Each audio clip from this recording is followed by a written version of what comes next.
السلام علیکم ورحمۃ اللہ وبرکاتہ۔ بسم اللہ الرحمن الرحیم۔ محترم سامعین و ناظرین، آج آپ حضرات کے سامنے نماز کی شرائط بیان کرنے کا ارادہ ہے۔ کسی چیز کی شرط وہ ہوتی ہے جو اس چیز سے تو پہلے ہوتی ہے لیکن وہ چیز اس پر موقوف ہوتی ہے، اس کے بغیر وہ چیز ہوتی نہیں ہے۔ پس نماز کی شرائط وہ چیزیں ہیں جو نماز سے قبل ہیں اور نماز ان پر موقوف ہے۔ ان میں سے کوئی بھی چیز فوت ہو جائے گی تو نماز نہیں ہوگی۔ اب یہ شرائط بعض نے 7 لکھی ہیں اور بعض نے 5۔ جن نے 5 لکھی ہیں ان نے طہارت کو ایک ہی شمار کیا ہے، خواہ وہ بدن کی طہارت ہو، کپڑوں کی ہو، جگہ کی ہو، مطلق طہارت انہوں نے اس کو شرط قرار دیا ہے۔ اور جنہوں نے 7 لکھی ہیں تو انہوں نے اس کو 3 شمار کیا ہے، بدن کی طہارت ایک شرط، کپڑوں کی طہارت دوسری شرط اور جگہ کی طہارت تیسری شرط۔ اس لیے 5 اور 7 کا کوئی خاص اختلاف نہیں ہے، یہ صرف الفاظ کا ہے۔ تو مطلق طہارت شرط قرار دیں اور اس کی آگے 3 قسمیں، تو یہ 1 بن جائے گا، اور ہر ایک کو الگ الگ کریں تو 3 بن جائیں گے۔ تو بدن کی جو طہارت ہے اس میں 2 چیزیں ہیں، ایک ظاہری نجاست سے پاک ہونا اور دوسرا حکمی نجاست سے پاک ہونا۔ ظاہری کا مطلب یہ ہے کہ اس پر کوئی نجاست نہ لگی ہوئی ہو، گندگی ناپاکی نہ لگی ہوئی ہو، اور حکمی کا مطلب یہ ہے کہ وہ باوضو ہو، اور اگر غسل کی حاجت تو غسل کیا ہوا ہو، یہ حکمی پاکیزگی ہے۔ کپڑوں کی جو طہارت ہے وہ ظاہری طہارت ہی ہے کہ کپڑوں کے اوپر نجاست نہ ہو، خواہ وہ نجاست غلیظہ ہو یا خفیفہ ہو، دونوں سے کپڑے پاک ہوں۔ البتہ فرق یہ ہے کہ نجاست غلیظہ اگر 1 درہم کے برابر بھی کپڑوں کے اوپر لگی ہوئی ہو تو نماز نہیں ہوگی، 1 درہم سے کم ہو تو نماز ہو جائے گی۔ اور نجاست خفیفہ کپڑے کے جس حصے پہ لگی ہوئی ہے، مثلا بازو پر ہے، دامن پہ ہے، ٹانگ پہ ہے، جس حصے پہ لگی ہوئی ہے اس کے چوتھائی یا اس سے زیادہ ہو تو نماز نہیں ہوگی، اس سے کم ہو تو نماز ہو جائے گی۔ تو یہ نماز ہونے نہ ہونے میں فرق ہے، باقی اس کا زائل کرنا ہر حالت میں ضروری ہے، اور نجاست غلیظہ ہو، خفیفہ ہو، درہم سے زیادہ ہو، کم ہو، چوتھائی کپڑے سے کم ہو، زیادہ ہو، زائل کرنا اس کا لازمی ہے۔ لیکن بھول گیا کوئی آدمی نہیں زائل کیا تو اس صورت میں یہ فرق ہے کہ اگر غلیظہ ہے تو 1 درہم کی بقدر یا اس سے زیادہ ہے تو نماز نہیں ہوگی، اس سے کم ہو تو نماز ہو جائے گی، اور خفیفہ میں چوتھائی سے کم ہو تو نماز ہو جائے گی۔ طہارت کے بعد شرط جو ہے وہ ستر عورت ہے۔ اب مرد کا جو سطر ہے وہ ناف سے لے کر تو گھٹنے کے نیچے تک ہے، اس میں سے کوئی حصہ کھلا رہ گیا تو اس کی نماز نہیں ہوگی۔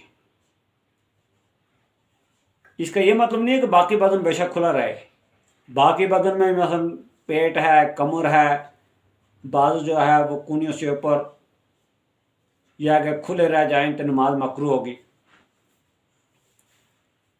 البتہ کیونکہ یہ شرط نہیں ہے اس لیے کراہت کے ساتھ نماز ہو جائے گی، لیکن سطر جو ہے وہ اگر کھلا رہے گا تو بالکل سرے سے نماز ہی نہیں ہوگی۔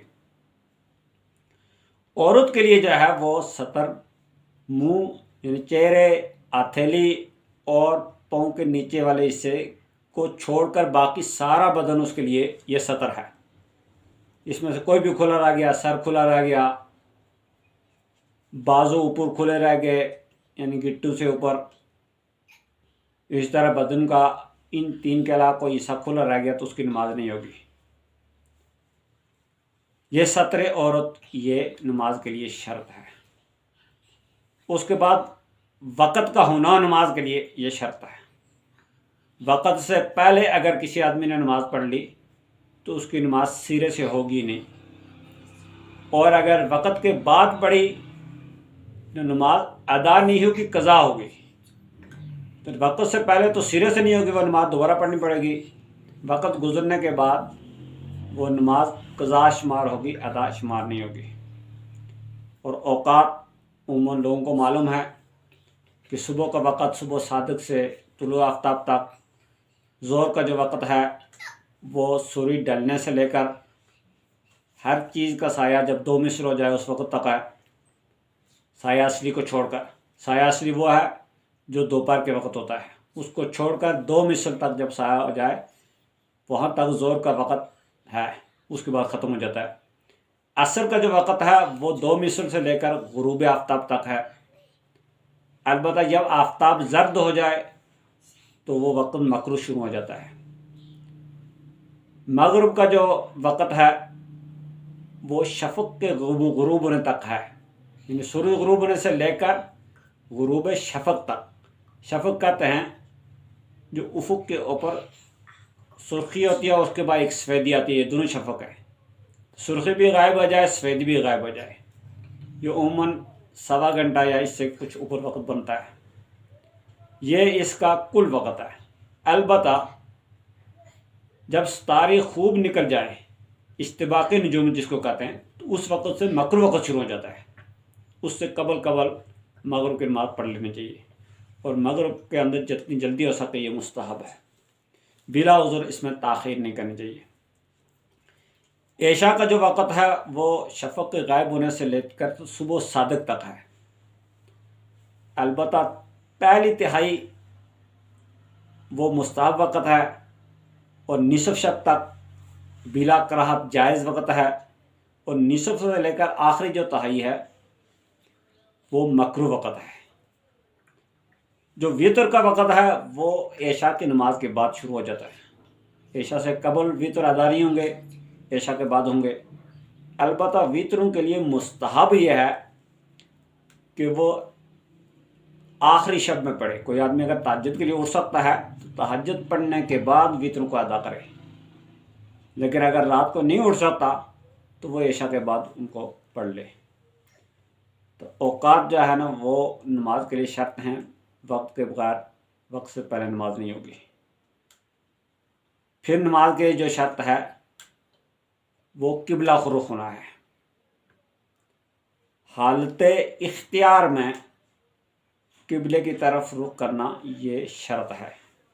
قبلے سے ہٹ کر نماز پڑھی تو نماز نہیں ہوگی۔ البتہ عین قبلہ شرط نہیں ہے، سمت قبلہ شرط ہے، یعنی 45 ڈگری تک یہ گنجائش موجود ہے، اس میں نماز پڑھ لی تو نماز ہو جائے گی۔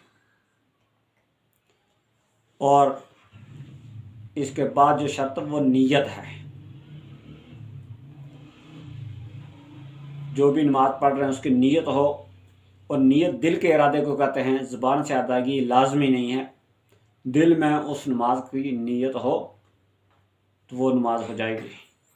اور جو مقتدی ہیں ان کے لیے نماز کی نیت کے ساتھ ساتھ امام کی اقتداء کی نیت بھی لازمی ہے۔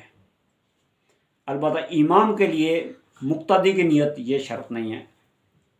امام اگر اپنی نماز پڑھ رہا ہے، فرض نماز، اور مقتدی نے اس کی اقتداء کی نیت کر لی تو نماز ہو جائے گی۔ مقتدی کے لیے اقتداء کی نیت یہ فرض ہے، مطلق نماز کی نیت کی بھی کرے گا اور اقتداء بھی کی ہوئے۔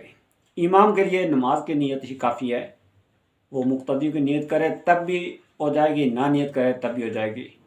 تو یہ نماز کی شرائط کے حوالے سے کچھ باتیں تھیں۔ اللہ تبارک و تعالیٰ سے دعا اللہ پاک سمجھنے کی، عمل کرنے کی توفیق عطا فرمائے۔